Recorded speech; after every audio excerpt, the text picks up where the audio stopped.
not with me. And so my structure is going to be a little different. So please bear with me. And the word I bring is from John 11th chapter.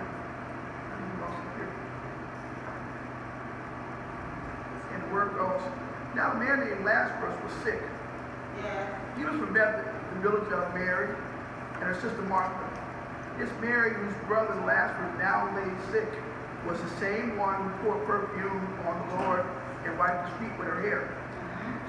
So the sister sent word to Jesus, Lord, the one you love is sick. When he heard this, Jesus said, the sickness will not end in death.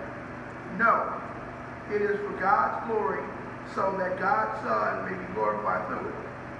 Now Jesus loved Mary and her sister and Lazarus. So when he heard that Lazarus was sick, he stayed where he was 2 more days. And then he said to his disciples, let us go back to Judea. But Rabbi, they said, a short while ago the Jews were trying to stone you, and yet you're going to go back? Jesus answered, are there 12 hours of daylight? Anyone who walks in the day will not stumble. But they see by words like, it is when a person walks at night that they stumble, for they have no light. And after he said this, he went to tell them, our friend Lazarus has fallen asleep, but I'm going there to wake him up. His disciples replied, Lord, if he sleeps, he'll get better.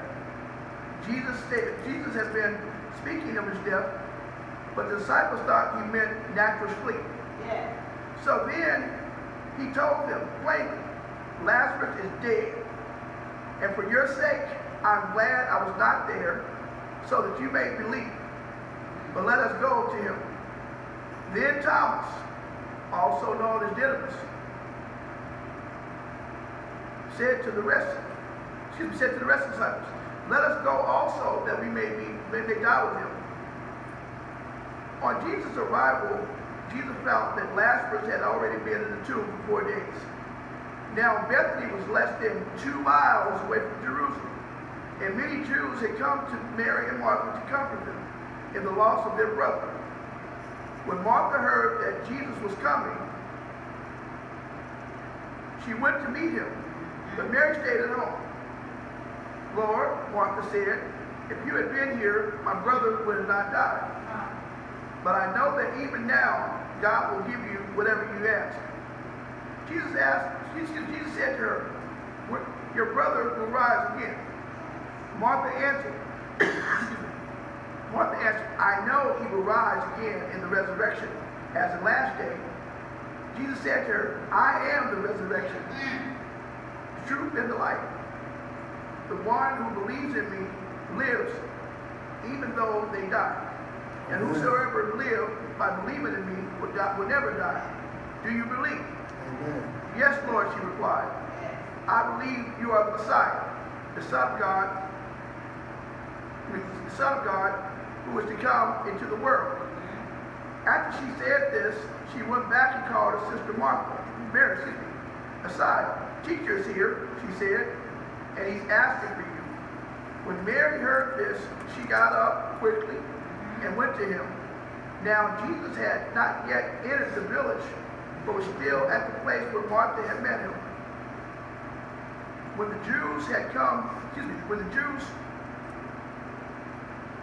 who had been with Mary in the house comforted her, noticed how quickly she got up and went out.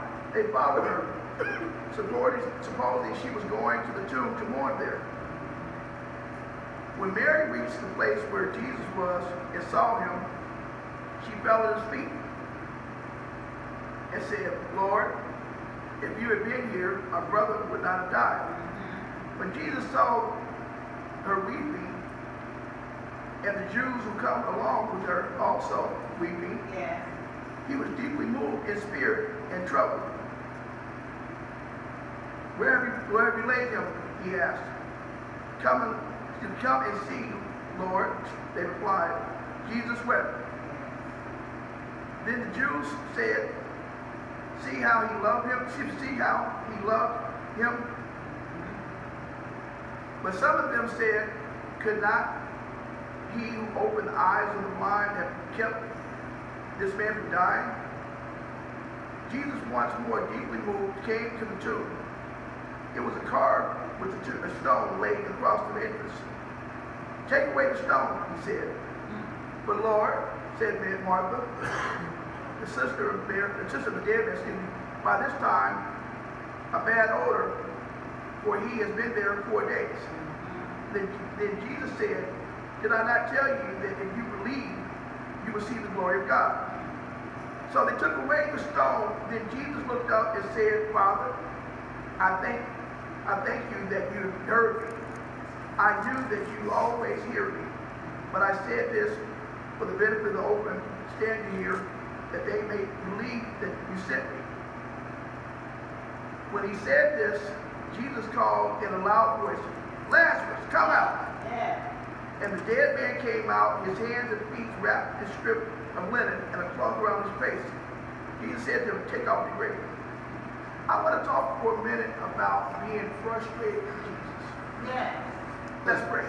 Father God, I thank you that you hear me. I thank you that you have allowed me to come to Cincinnati, go through a wedding, go through family members, and now we're at the place where you want to speak. Yes. Father, I yield to you. I give you total being of this vessel. Father, this is your word, not my word. So, Father, I pray that you would use this to edify your glory. Father, I pray that you will allow someone to hear your word and have a better relationship as a result, but also be able to follow you more. I ask these things and all things in the name of Jesus, I pray. Amen. Amen. Okay, before I get into my text, I just want to go over and just read something briefly about frustration, such that we have a good idea of what we're working with. Frustration is an emotion that occurs in situations where a person is blocked from reaching a desired outcome. In general, whenever we reach one or our goal, we feel the pleasure, and whenever we are prevented from reaching our goals, we may succumb to frustration and feel irritable, annoyed, or angry. Typically, the more important the goal, the greater the frustration. Amen.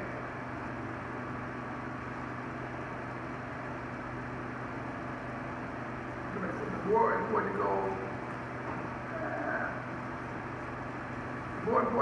the greater frustration and result anger or loss of confidence. Frustration is not necessarily bad, since it can be a useful indicator of the problem in a person's life or result.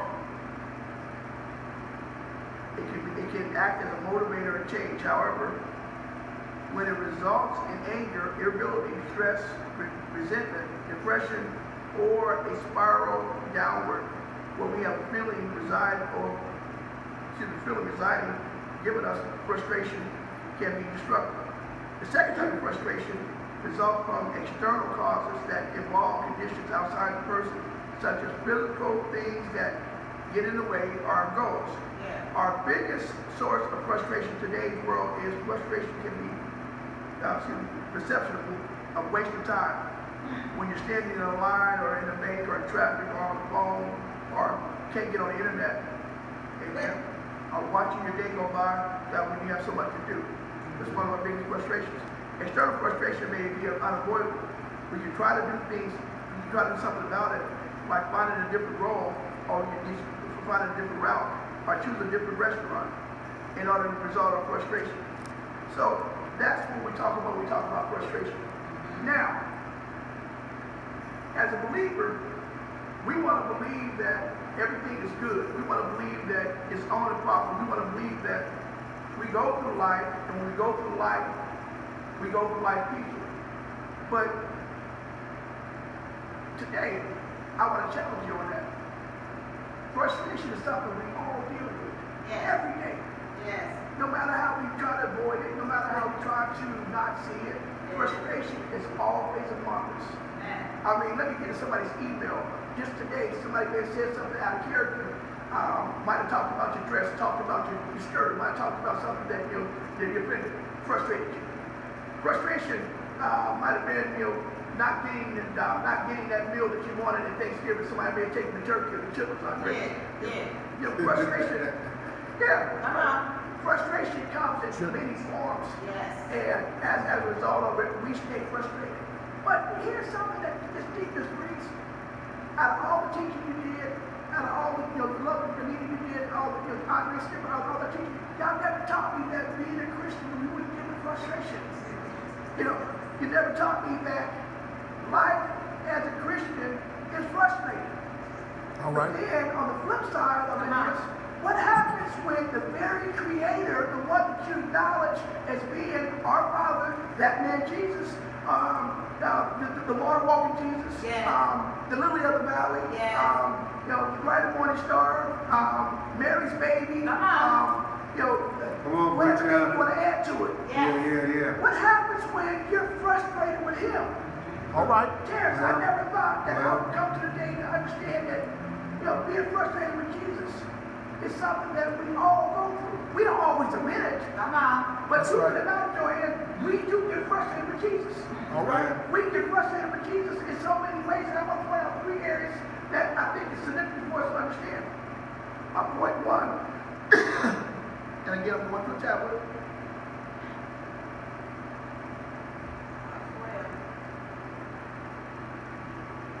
My first point that I want to iterate on is, but let me go back to the text. Now, in this text, Jesus is away from Martha and Mary. Now, y'all know Martha and Mary. Yes. Martha and Mary was probably one of the places that Jesus spent most of his time. Yes. Mary, in some scripture, says that she was the one that, at the well, when Jesus met her, and he told her about herself, and as a result of it, it transformed not just her, but her whole village. Some scholars say that that's the Mary we're talking about. But nevertheless, this Mary had so much love for Jesus that she would take a very expensive Izzy bottle of perfume and wash his feet with that perfume. And one of the disciples would get mad and say, hey, we could have done a whole lot of that. We could have bought a couple of money suits, Terrence. We could have paid for 2 Christmas on that bottle of oil that you used. Yeah. This is that Mary. And so, at this point in time, Jesus is away. And while he's away, the one he loved, their brother dies. Now, so how do you handle that? So again, here comes frustration. And they're frustrated at Jesus because he's not where they want him to be. But on the flip side, guess what? The disciples are frustrated with Jesus because what they're trying to do, told you frustration is real. On the flip side, they're frustrated because again, my first point is,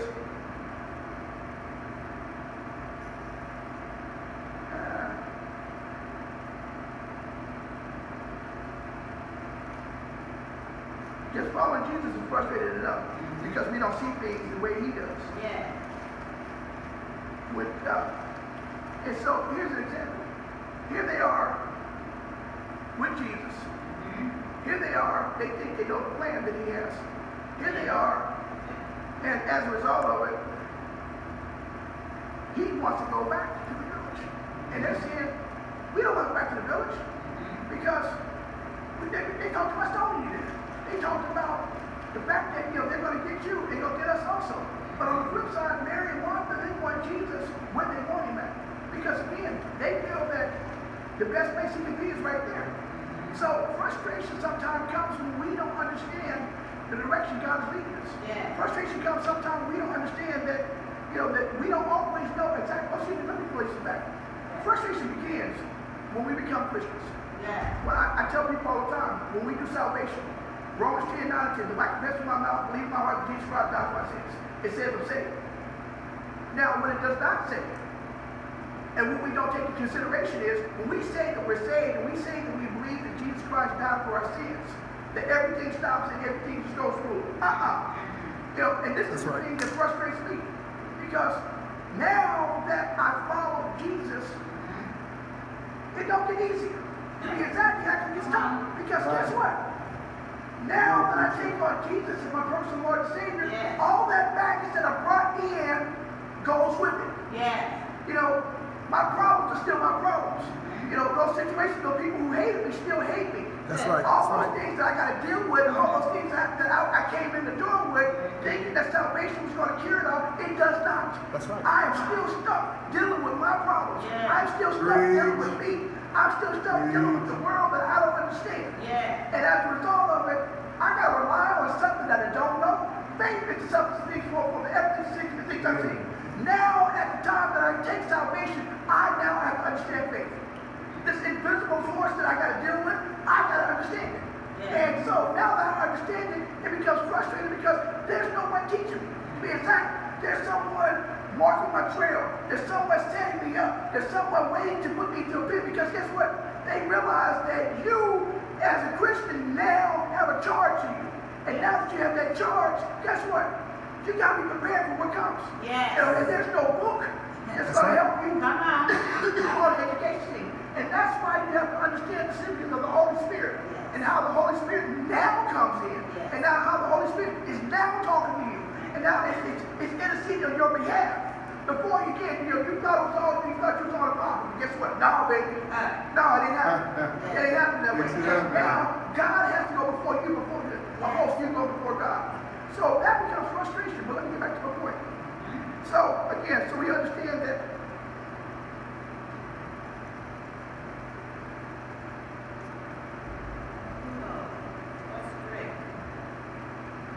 so we understand that in following Jesus is becomes frustrating.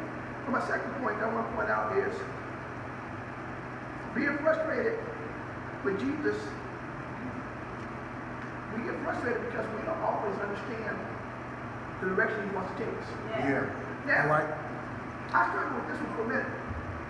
And as I struggled with it, it was because I was trying to lead Jesus as opposed to Jesus trying to lead me.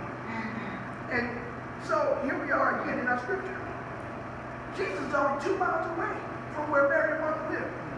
When we tell this story a lot of times, we tell the story though Jesus is way over in Ethiopia and Martha and Mary are over in China somewhere. Yeah. Because how is it that he's that close that he ain't coming? How is it he's just 2 miles away? I mean, I'm talking about Peter Lynn Heights. I'm talking about here in Bond Hill. He's 2 miles away and he does not come to someone who loves him. Yeah. The stories that we talk about in the Bible talks about how he loved them.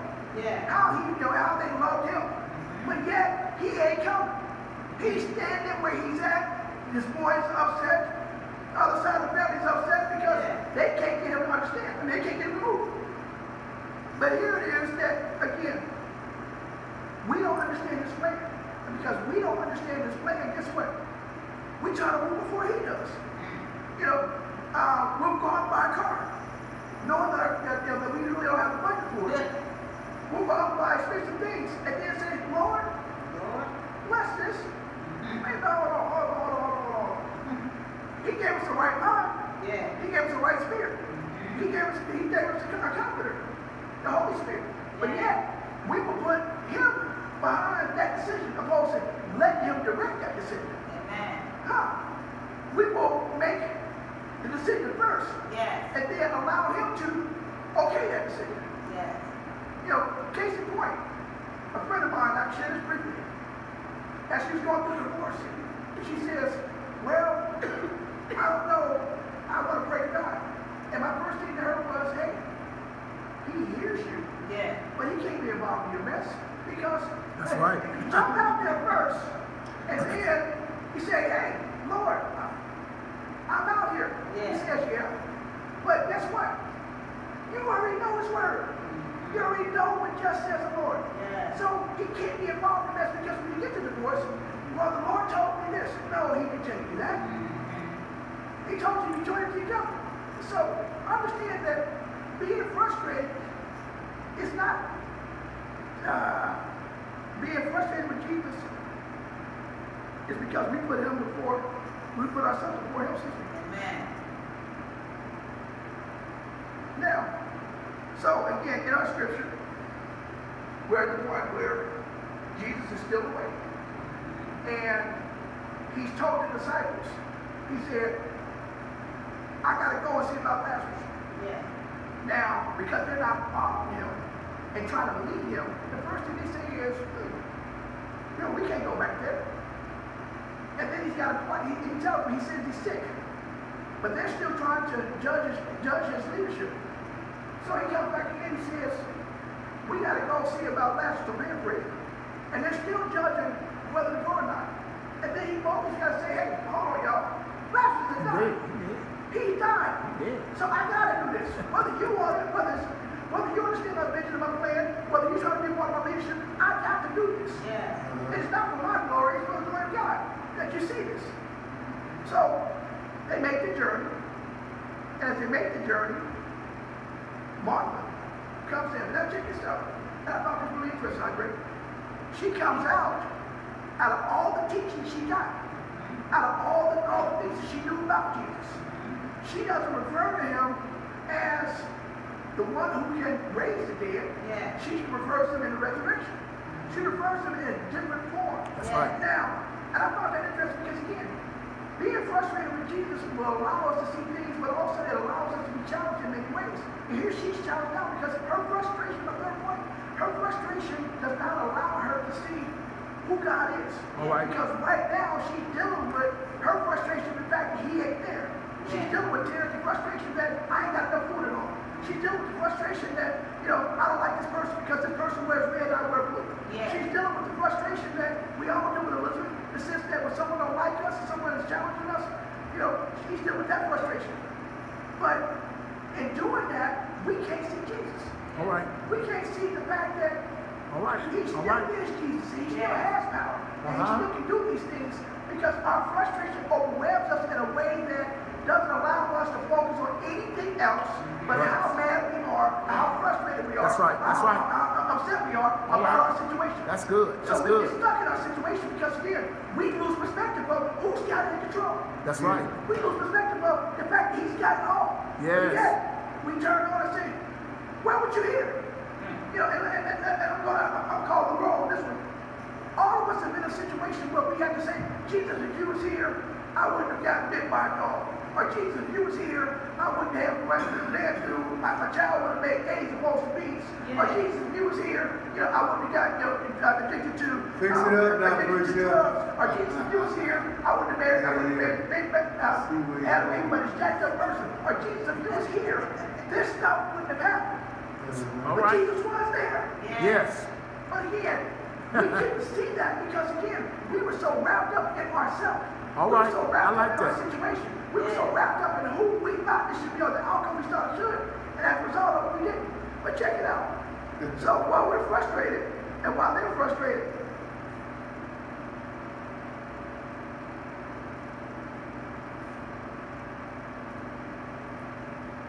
so while we're frustrated, Jesus shows us who he is. He shows us because he comes to the grave. He shows up. And he shows compassion. And that's one thing people don't pick up. Jesus does have compassion, y'all. Yes. He again, remember when he was here on earth, everything that we feel, he feels. Yes. Everything that we experience, he experienced. Yes, Lord. The only thing he didn't do was sin.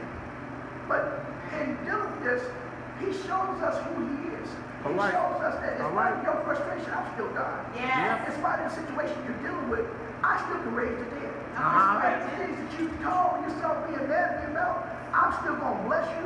I'm Yes. still going to love you. I'm still Yes. going to be the same God that was always there. Yep. And so, in understanding that, guess what? Calvary comes. Because now, when in going through this, I'm going over another area. So he goes through this situation where we're frustrated with him, and then he has to go on our behalf, take frustration to the cross. All right. Not thy will, but not my will, but thy will be done. Yes. He takes our frustration to the cross in spite of the fact of how frustrated we are with him. And as a result of it, we now have a right to Calvary. We now have a right to heaven. So I want to wrap this up by saying, guys, no matter how frustrated we get, don't get too frustrated that you don't recognize who Jesus is. Yeah. Don't get so frustrated that you can't recognize the fact that his plan is not our ways. And as a result of it, we have to lead to his understanding, not our own understanding. So when we go through life, we go through situations. All right, all right. Our stinking thinking. Understand that God has got this thing. Yes, And we have to understand yes. Him. And That's we have right, to that's right. understand Him. And if we understand Him and Him, we win. Yes. Amen. Amen. Amen.